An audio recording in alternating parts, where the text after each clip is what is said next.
welcome. I am Margaret Esfahani, and I am here with Sister Shireen from Brahma Kumaris. Welcome, Shireen. Hi, Margaret. How are you this morning? Fabulous. Wonderful. Magnificent, actually. Fantastic. We're going to have a great time together today. So we have been talking about the overall well-being in soul fitness, and we have done a few exercises already, in particular on the eyes. And so I'd like to move on to the next, maybe another sense, if you will, and the ears. And so if you can share with us the importance of why ears would be important for us in soul fitness. The Bhagavad Gita. Yes. The Bhagavad Gita talks about the sense organs giving us pain. Okay. And I don't know the exact quote. We'll scroll it down in the lower third. But it talks about giving us, the sense organs giving us pain. And I feel that especially for women, more than the eyes or other things, like our ears, give us a lot of pain. Yeah, they can, because we hear things that maybe we don't like, and so we're sensitive about those things. Not only that, you want to hear things that give you security from your, romantic partner. You want to hear sweet nothings from people, romantic partner again. And, for the men, I feel it's different. It's a more visual thing. Yeah.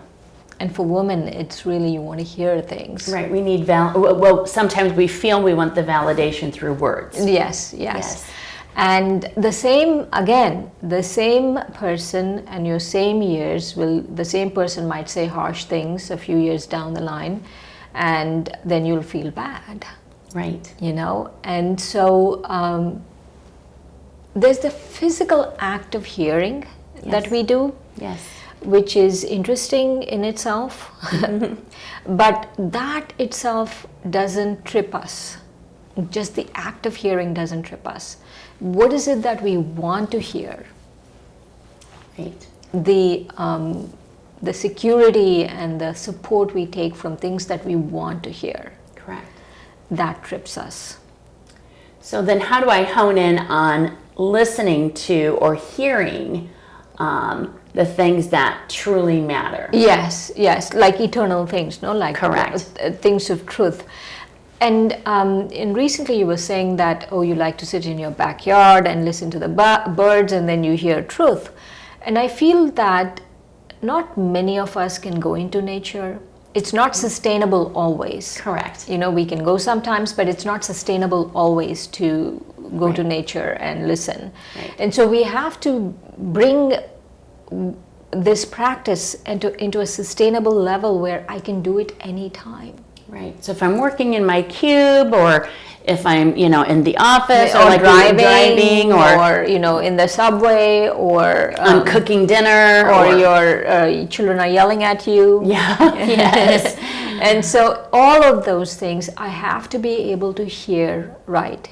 And the first step in being able to hear and not hear, because that's what you have to do. You have to bring a sense of detachment to your ears, to your sense of listening, because it can't, and that's the first step, is to be able to see who is it that, to understand who it is who is hearing.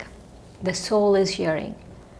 And so once you go back and forth between the soul and the body, the exercise of going back and forth between the soul and the body, then you realize that yes, you could have a like a healthy distance between your ears and you, the soul. So there a lot of people in our audience may have this question, myself including, and I know you're going to help us figure this out. But there's a difference, I think, sometimes between listening and hearing. I think that when we hear something, it's almost like a insignificant noise or insignificant chatter in our mind, but listening is utilizing our soul and the characteristics of our soul to discern, to feel, to, and so there's a differentiation between hearing with our ears physically and then listening with our soul. Right. And listening with our heart. Yes. Yeah. Yes. Yes. There is a huge difference. And what I always tell myself is, once I know who it is that is listening, or who it is that is actually the act of hearing, who is doing that, then you can actually listen. And you can even listen to things that are not said. Very good. Like the undercurrents. Yes. Those things, because we have to become very subtle, because those are very subtle, these undernotes that go on between people and situations and things, right? And so those are very subtle. And if we are very gross, right, I feel body consciousness is the grossest thing we can do. And if we are very gross, then these subtle things go past us. And so if we become soul conscious and hear through soul consciousness, then we are able to listen. Beautiful, Shireen. Please walk us through that exercise, because it is so important that we have that soul hearing or soul listening. So, are we game? Yes, sure. Okay, let's do an exercise on hearing. Okay. So again, my dear viewers, relax. Take a few deep breaths.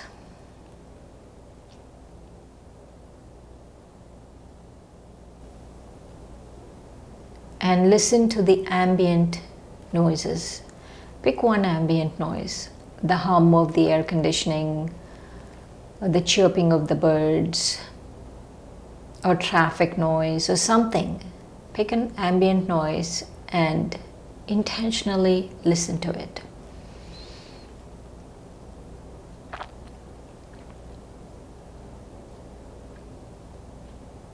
And now, go within. Go within and connect to yourself as a being of light, the eternal soul, the animating consciousness of this body, and connect to that.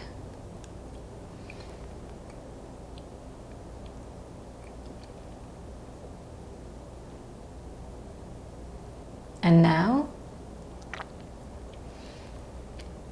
again, listen. Listen to that ambient noise that you originally focused on, either the hum of the air conditioning or the traffic noise or some other noise that's going on around you.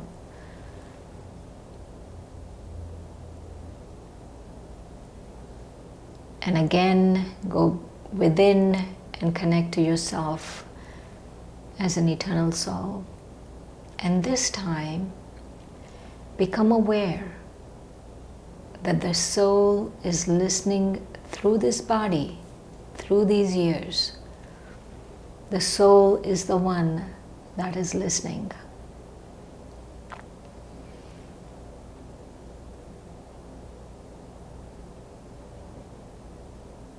And this practice of hearing noise or hearing anything and going within and connecting to yourself as a soul, and again coming out and listening to whatever is going on, this practice makes us a master of listening and a master of not listening when we choose not to.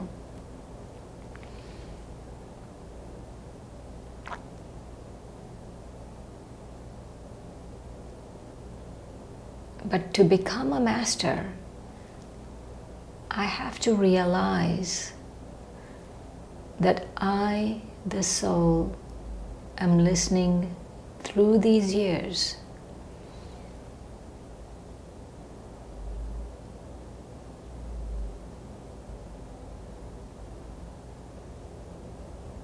these ears and whatever I'm listening is being assimilated within the soul.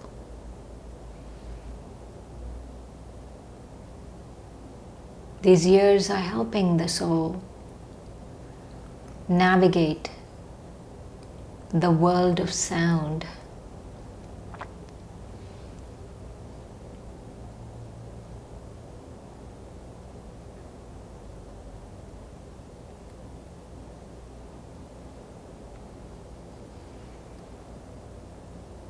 I do this once more. I listen to the noise, the ambient noise, and then immediately I go within and connect to myself as a soul.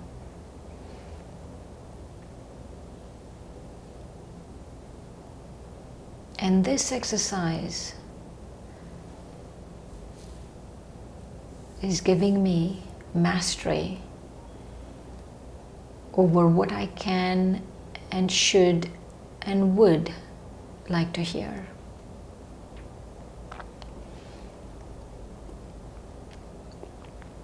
I choose what I want to listen to,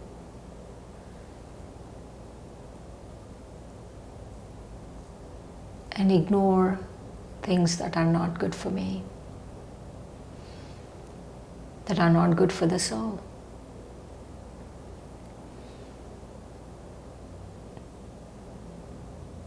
I ignore things that give me temporary benefit and align my ears and the soul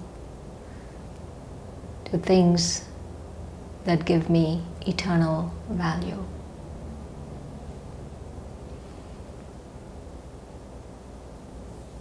And with that powerful thought, I come back to this room. Om Shanti. Om Shanti.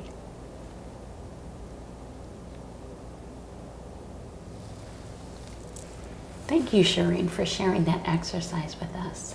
Thanks, Margaret. It's my pleasure entirely. Well, I can tell you that it was very, very, very calming. And, for all of you that have joined us during this exercise, if you were able to experience a little bit of that calmness in hearing, and it truly is a very powerful exercise.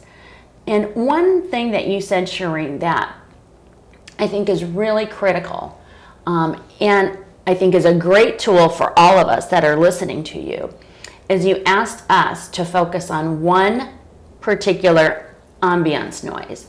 So if it's the bird chirping outside, or if it's the chatter of a computer, or if it's the air conditioning, there's so many noises that go on, but focusing on one of those, it's almost like the breathing technique where it helps kind of center us, and it's like our trigger, if you will, to get into that mode. So that's a great technique for all of us. That's so simple. As you're driving, you can either focus on the humming of your engine, or the noise in the outside, and that just brings us back. The other thing that I experienced was being in complete silence and listening to my soul. I heard a lot. Fabulous. That's great. And what I heard was a lot of wonderful things. And so even though we have two ears, physically, that, can only bring in so much information, it was really nice to hear a lot more from my soul. Right. It's a very subtle thing. People who work in hospice say hearing is the last to go. When someone is leaving the body, when the soul is leaving the body, the hearing is the last to go. And there's a reason why, because ears are very subtle, because there's a physical element to this hearing, but there's also a very subtle element to us hearing. What is it we are hearing?